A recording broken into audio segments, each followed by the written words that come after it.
Vaccines and vaccines and vaccines and vaccines. I thought I was done with all this talk.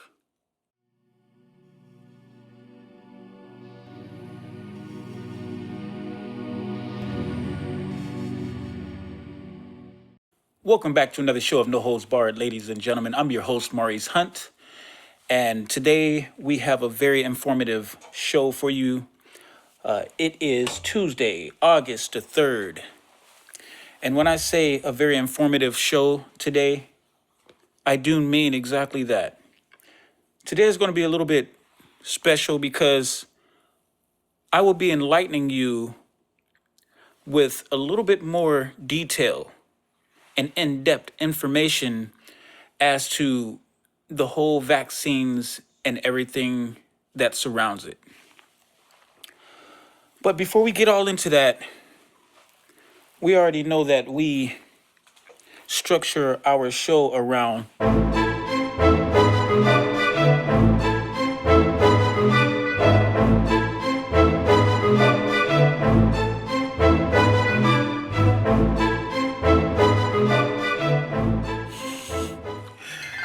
that's how we give it to them, ladies and gentlemen.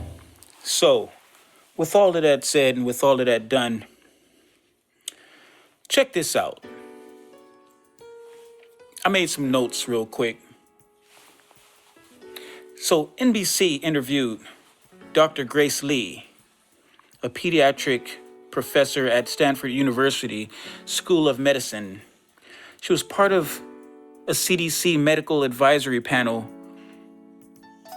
which recommended frontline medical teams and residents of employees of nursing homes be the first to receive the coronavirus vaccine. So the more interesting thing about this is these people, under the name of Dr. Grace Lee, quote unquote, made this recommendation, and all of a sudden it becomes law, or somewhat heading that way, as it seems. Jennifer Tung, Assistant Chief Medical Officer for Santa Clara Valley Medical Center. She says those who are worried about the vaccine shouldn't be, and they should be at ease because these vaccines had undergone clinical trials involving thousands. And I say, nope. Sounds like you're trying to sell a hoopty. The FDA has been reviewing vaccines that has not been tested in pregnant women or young children. And they also said that it's too early to determine whether mandatory vaccines would be a thing for children in the schools, or returning to school, I should say. Amiss, these individuals that I'm getting ready to list are medical workers or nursing individuals who are willing, or who were willing, to walk off of their job versus taking the vaccine. Miss Jennifer, Sarah, Kara, and Kathy of Houston Methodist. One of the nurses responded and said she don't think that she should have to be subject to vaccines after performing 15 years of medical service. What does a vaccine have to do with her performance? And she should be able to continue to perform those duties as to norm. Another nurse complained that she had already got herd immunity. So being that she had already got herd immunity, what would be the point with injecting her with another dose of the vaccine? Makes no sense. This is what she quotes. Dr. Rachel Walensky, she claimed, the science is very clear about unvaccinated people, and you will remain at risk of a mild or severe illness or death spreading to others. I say, so, their body, their choice. Furthermore, if they're not concerned, why should you be concerned? The individuals who already undergone their whole vaccine treatments, aren't you pretty much confident that your vaccines work? So what's the big scare? We're starting to lose sight of our rights, which are more valuable than the vaccine itself. Biden said, if you're not vaccinated, you're not nearly as smart as he thought that you were. Kind of like, if you don't vote for me, you're not black. Then he said, we have a pandemic because of the unvaccinated, not because of the carelessness or the possibilities of leakage in the Wuhan laboratories in China. This is bizarre mindset and behavior. First, they create this catastrophic thing on the world, and then they turn around and say, you're the blame. It's your fault. It's my fault? It's my fault for not taking a vaccine? Lose yourself. By the way, let's get the list of the individuals in these laboratories, by the way, because we're coming after you and you're going to be responsible for the things that you've done. Everybody involved it, everybody who's funding it, everybody who's supporting it, everybody who's voted for it, because we, the American people, we didn't have a hand on this. And then we have CNBC, Business News. They said about 30% of the US adults still do not want vaccines. Kind of make you wonder why, right? What we do know is that, on another note, the federal government, they can require vaccinations for people coming in or going out of the country. But both the city and state, they can have their own vaccine laws that's based on their legislative authority. Let's see, try to get through this stuff for you guys. So far, it appears that they still honor religious, medical, and philosophical exemptions. According, I guess they can still be practiced per state, depending on the state, of course. And so far, no city or state has gone mandatory, but believe me, the conversation has definitely been brewing. For your information, the federal government, who is the biggest rule maker, they actually have very limited power per the Constitution. That is, if we still value the Constitution.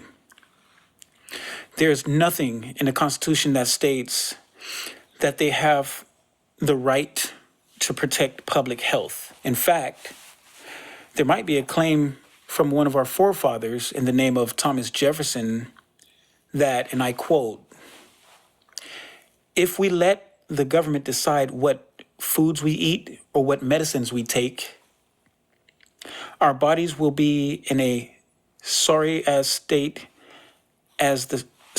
our bodies will be in as sorry a state as if the souls of those who live would be under tyranny. So, unquote.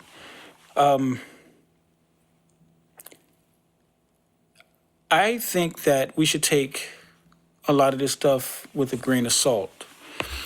There's definitely something bigger being mapped out on another scale in which the American people might not really see. A shout out to Newsmax by Greg Kelly. He reported that Dr. Rand Paul, actually he had an interview with Dr. Rand Paul as they were testifying in the Congress with Dr. Fauci.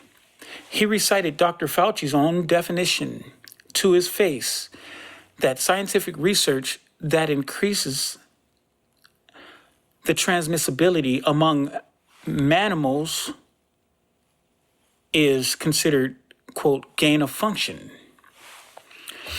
Gain of function, let's see if we can look this up. Gain of function is a term that's been thrown around, excuse me, thrown around a lot in Congress in the medical vaccine disputes that we've been having. And if you're not familiar with the term gain of function, some of you may be, some of you may not be, but